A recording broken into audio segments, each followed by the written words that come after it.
बच्चों 2026 का सेशन 1 का जेईई मेंस का जो आपका एप्लीकेशन फॉर्म है क्लोज हो चुका है।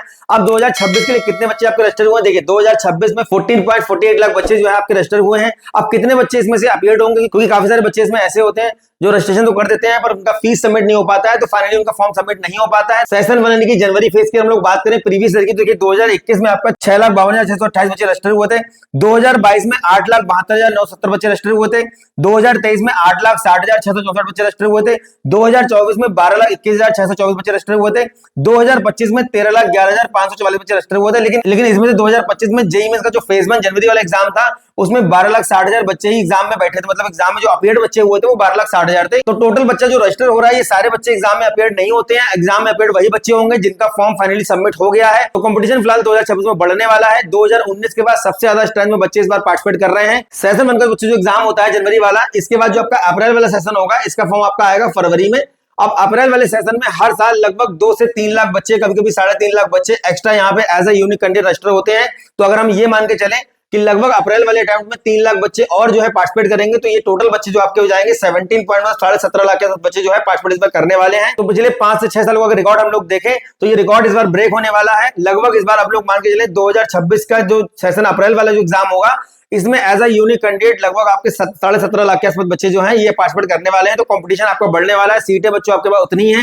जेईई में इसका एग्जाम देने वाले बच्चों का टारगेट होता है और 2.5 लाख बच्चों में अपनी पोजीशन बनाने के लिए क्या करना होगा, आपको कट ऑफ क्वालिफाई करना होता है। कट ऑफ जो है आपका पिछले 2 सालों से 93 से 94 के बीच में रह रहा है, तो मतलब 93 से 94 के बीच में आपको लाना पड़ेगा, जिससे कि आप अपने 2.5 लाख बच्चों में अपनी पोजीशन बना लें और आपको एडवांस देने का मौका मिल जाए। एडवांस देने के बाद एडवांस में 2.5 लाख बच्चे जो क्वालिफाई होते हैं वो सारे बच्चे पार्टिसिपेट नहीं करते, उसमें से लगभग 1,80,000 1,90,000 बच्चे एडवांस के एग्जाम में पार्टिसिपेट करते हैं। और एडवांस के एग्जाम में पार्टिसिपेट करने के लिए आपके पास 2 कंडीशन है। पहला, आप जेईई मेंस क्वालिफाई करें, मतलब कट ऑफ क्वालिफाई होना चाहिए। 2.5 लाख बच्चों को क्या करना है, अपनी पोजीशन बनानी है आपको। और उसके बाद आपका जो दूसरे कंडीशन है वो 12th क्लास में आपका 75% आपका मेंटरी है, मतलब ये आपका अगर नहीं है तो आप एडवांस का एग्जाम नहीं दे पाएंगे। इसके अलावा काफी सारे बच्चों ने इस वजह से फॉर्म नहीं फिल किया है कि हमारे 12th क्लास में 75% नहीं है। तो देखिए जेईई मेंस का एग्जाम में पार्टिसिपेट करने के लिए 12th में कोई भी क्राइटेरिया नहीं दिया हुआ है। 2 कंडीशन है। पहला, किसी भी रिकॉग्नाइज बोर्ड से आपने 12th किया हो, किसी भी बोर्ड से आप हैं, चाहे आप स्टेट बोर्ड से किए हैं, सीबीएसई से किए हैं, आईसीएसई से किए हैं, ओपन स्कूलिंग बोर्ड से किए हैं, आपने किसी भी बोर्ड से 12th पास किया हो और 12th पास करने के साथ ही आपका जो है एज क्राइटेरिया यहाँ पे नहीं है। 12th आपका होना चाहिए 2024 का, 2025 का या 2026 में। अगर आप 12th में अपीयर होने जा रहे हैं जेईई मेंस के एग्जाम में, आपको पार्टिसिपेट करने के 3 मौके मिलते हैं, लगातार 3 मौके, ऐसा नहीं कि बीच में गैप कर देंगे आप। तो 2024, 25, 26 जिन बच्चों ने 2023 में 12th किया था वो एलिजिबल इस बार नहीं होंगे। इसके अलावा जो जेईई एडवांस का आपका एग्जाम होता है उसमें आपको 2 मौके मिलते हैं, एक बार 12th के साथ, एक बार 12th के बाद। मतलब 2024 में जो बच्चों ने 12th किया हुआ है वो जेईई मेंस का एग्जाम देने के लिए एलिजिबल है। अगर ये क्वालिफाइड हो भी जाते हैं एडवांस के लिए तो ये एडवांस के एग्जाम में नहीं बैठ पाएंगे। और दूसरी कंडीशन है 75% आपका होना चाहिए, लेकिन जेईई एडवांस के एग्जाम में पार्टिसिपेट करने के लिए, जेईई मेंस के एग्जाम में पार्टिसिपेट करने के लिए कोई भी आपका परसेंटेज क्राइटेरिया ऐसा नहीं है। लेकिन जब आप जेईई मेंस का एग्जाम देने के बाद अपनी रैंक को यूटिलाइज करने के लिए जोसा काउंसलिंग में पार्टिसिपेट करेंगे, तो जोसा काउंसलिंग में जो कॉलेज मिलते हैं, मतलब जेईई मेंस का जो एग्जाम कराने का पर्पस है वो पर्पस है इंडिया की जो आपकी एनआईटी है, इसमें 32 एनआईटी है, 26 आपके ट्रिपल आईटी है, इसके अलावा आपके इसमें 47 जीएफटीआई है। इन टोटल कॉलेजेस में इंक्लूडिंग आईआईटी को अगर हम जोड़ दें लगभग 63,000 के आसपास बच्चों सीटें हैं। तो सीटें देखिए आपकी उतनी है, अगर बढ़ती हैं तो बहुत अच्छी बात है।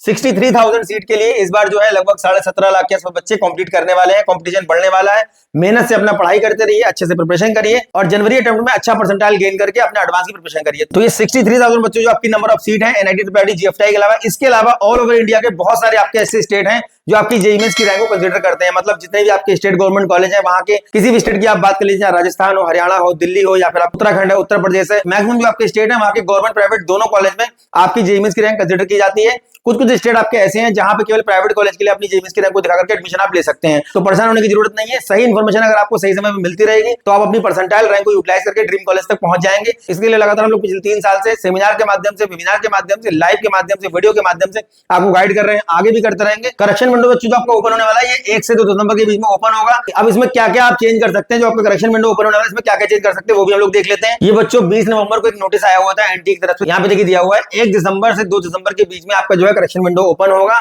और 2 दिसंबर को 11:50 तक क्या कर सकते हैं, रात के 11:50 तक आप कर सकते हैं। यहाँ पे अपना करेक्शन जो भी गलतियां आपसे फॉर्म में हुई है क्या क्या आप चेंज कर सकते हैं देखिए यहाँ पे दिया हुआ है।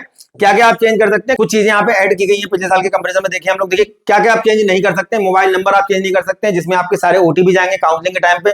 ईमेल आईडी आप चेंज नहीं कर सकते, जो कि मैंने कई बार आपको बताया है। ईमेल आईडी में भी आपके सारे ओटीपी जाते हैं और काउंसलिंग के टाइम पे दोनों चीजें बहुत काम में आने वाली है। इसलिए जो भी नंबर आपने डाला हुआ है, जो भी ईमेल आईडी आपने डाली हुई है, उस मोबाइल को हमेशा अपना ऑन रखिएगा, क्योंकि जब आपका रिजल्ट आएगा तो आपका स्कोर कार्ड भी जो होगा वो आपके मोबाइल और ईमेल पर सेंड किया जाएगा।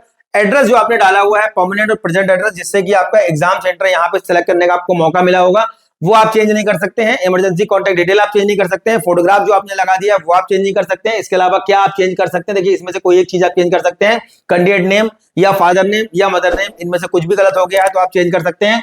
इसके अलावा और क्या क्या आप चेंज कर सकते हैं, 10th क्लास का जो डिटेल आपने फिल किया हुआ है वो आप चेंज कर सकते हैं। 12th पास जो बच्चे थे उन्होंने जो 12th की डिटेल डाला हुआ है वो आप चेंज कर सकते हैं। स्टेट कोड ऑफ एलिजिबिलिटी पहले नहीं था पिछले साल, इस बार इन्होंने ऐड कर दिया, इसको आप चेंज कर सकते हैं। स्टेट कोड ऑफ एलिजिबिलिटी का मतलब है जिस स्टेट से आपने 12th किया हुआ है वहां का यहाँ पे आपको कोड डालना होता है, मतलब वहां के एनआईटी में आपको होम स्टेट कोड का फायदा मिलता है, ये आप चेंज कर सकते हैं। इसके अलावा और क्या आप चेंज कर सकते हैं, देखिए यहाँ पे आपका एग्जामिनेशन सिटी सिलेक्शन जो है वो आप चेंज कर सकते हैं। जैसे मान लीजिए किसी बच्चे ने बिहार का अपना डाला हुआ है परमानेंट एड्रेस और अपना यूपी का डाला हुआ है प्रेजेंट एड्रेस, तो आप जो है बिहार के यूपी के जो सेंटर वहां पे आपने सेलेक्ट किए होंगे उन सेंटर्स को आप इंटरचेंज कर सकते हैं। मीडियम ऑफ एग्जामिनेशन जो आपका है 13 लैंग्वेज में एग्जाम हो रहा है, इसको आप चेंज कर सकते हैं, कोई भी लैंग्वेज आप सेलेक्ट करना चाहते हो। और क्या चेंज कर सकते हैं, डेट ऑफ बर्थ आप चेंज कर सकते हैं, जेंडर चेंज कर सकते हैं। जिन बच्चों का गलती से कैटेगरी गलत फिल हो गया है कैटेगरी आप चेंज कर सकते हैं। इसके अलावा सब कैटेगरी में फिजिकल हैंडीकैप का जो आपका कार्ड है उसको आप अपडेट कर सकते हैं, इसको आप चेंज कर सकते हैं। सिग्नेचर अगर आपके गलत हो गए इसको आप चेंज कर सकते हैं। और लास्ट में आपका आधार कार्ड की जो डिटेल है इसको आप बच्चों चेंज कर सकते हैं। तो बच्चों ये सारी चीजें हैं जो 1 से 2 दिसंबर के बीच में आपको चेंज करने का मौका मिलेगा। जेईई मेंस का सेशन 1 की फेज 1 का जनवरी अटेम्प्ट का आपका एप्लीकेशन क्लोज हो चुका है। अप्रैल वाले अटेम्प्ट के लिए आपका एप्लीकेशन फॉर्म जो है फरवरी में ओपन होगा। इसके अलावा जितने भी आपके एंट्रेंस एग्जाम होते हैं जेईई मेंस के अलावा और भी बहुत सारे एंट्रेंस एग्जाम होते हैं, रिसर्च के लिए, इंजीनियरिंग के लिए, जितने भी आपके एंट्रेंस एग्जाम है वीडियो के माध्यम से आपको लगातार अपडेट में देता रहूंगा। चैनल पे बने रहिए, सब्सक्राइब करिए, लाइक करिए, दोस्तों को शेयर करिए। काउंसलिंग रिगार्डिंग जो भी छोटी छोटी अपडेट है मैं आप तक पहुंचाने का प्रयास कर रहा हूं। कोई डाउट और क्वेरी है दिए गए नंबर पर संपर्क कर सकते हैं। नियर बाय प्लेसेस से हैं तो कानपुर, लखनऊ, रुड़की, दिल्ली में हमारे ऑफिस है, वहां पे कंसल्ट कर सकते हैं। कंसल्ट करने का कोई चार्ज नहीं है। उम्मीद करता हूं जो इन्फॉर्मेशन आपको प्रोवाइड कर रहा हूं कहीं ना कहीं आपके काम आती होगी। नेक्स्ट वीडियो में मिलेंगे अच्छे टॉपिक के साथ, तब तक धन्यवाद, थैंक यू वेरी मच।